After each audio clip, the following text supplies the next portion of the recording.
Now, to this. According to documents released under the OIA, the government declined to provide subsidies for residential solar power, despite being shown research that solar power is one of the cheapest ways to generate electricity.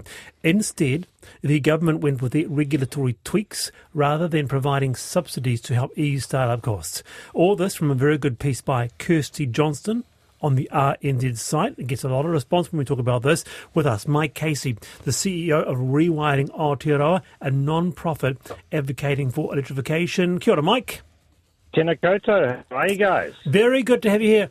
Here's a stat that actually jumped out at me. I didn't know this. So, in Australia, 1 in 3 households have solar panels on the roof. In New Zealand, it's 1 in 35. Get this, though, there are some communities in Australia with 80% or 4 out of 5 households with rooftop solar. Isn't that remarkable?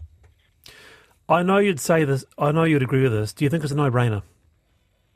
Absolutely. I think it's an economic slam dunk. We're at the point where if you were able to have the luxury of having some space on your mortgage and you finance solar on your rooftop, it will cost you $20,000 and it will return you $60,000 over its lifetime. It's a remarkable opportunity. Gosh. Round the panel on this, Simon. Yeah, I think it's amazing. Like, if you could wave a magic wand and just put a smart battery into every single house, then we wouldn't have to have any more hydro dams, we wouldn't have to have more generation, we could all draw down the energy overnight when it's cheap, store it in our batteries and then use it at the peak times. And that would be, you know, an amazing thing to do. And the fact that the government hasn't gone out to try to increase the uptake of batteries in the first instance and then solar on top of that just seems to be the biggest lost opportunity. Mike?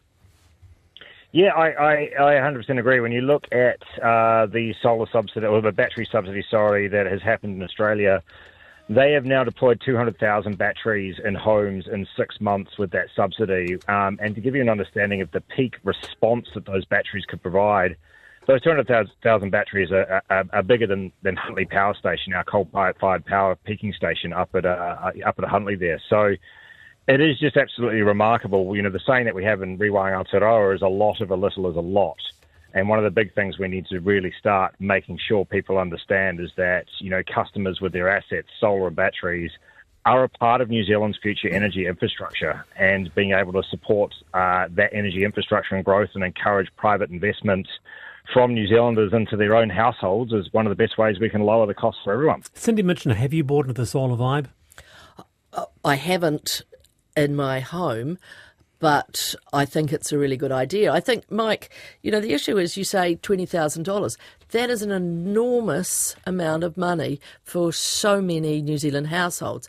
In Australia, there's big subsidies. Now, having read a little bit of the background paper, the reason the government didn't do it was because it was going to cost them too much money. So it's yet another example of short-term thinking, save the money, even though it's going to be better for the community. I mean, you know, with the demand for electricity just increasing, do you think that if the government would subsidise it, it would take off? How much would they have to subsidise it? Yes. 50%?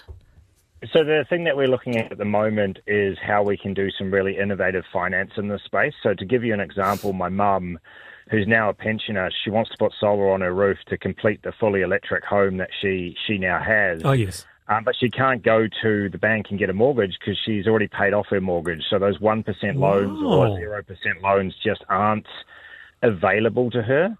There is something that is going through the works at the moment called energy impact loans through the Ratepayers Assistance Scheme, which is about how we lend out to people through council at really, really low interest rates through Local Government New Zealand and the Local Government Funding Authority. And if we're able to achieve that, it means people that are asset-rich, cash-poor, like pensioners, for example, can put this loan onto the value of their property as a property contingent loan and pay that back through the savings. And what we're seeing now is, you know, the gross savings from electrifying a home, including putting solar on the roof, is about $3,100 a year. they'd pay off about $1,100 in capital and interest repayments and have $2,000 additional a year, which you could use to pay back the loan faster. Right. Or use that for whatever else you need in this cost of living crisis. Final point, Mike, might feel obvious, but is New Zealand a solar nation? I mean, I know Australia is, but aren't we the land of the long white cloud? It's incredible. I think this has a lot to do with the problems of the incumbent energy people really poisoning the well on this in New Zealand. For a long time, we've thought that New Zealand hasn't been very sunny, and as a result, the solar yield is really low. But the solar yield in New Zealand is fantastic. It's not quite as good as Australia, don't get me wrong, but it is still pretty good. And so we can generate, financed at 5.5% at 11 cents a kilowatt hour. The Australians can probably do it at about 6 or 7 cents a kilowatt hour when they finance it on their mortgages, but it's still a hell of a lot better than 40 cents a kilowatt hour, which is what both Australians and New Zealanders are paying for grid electricity.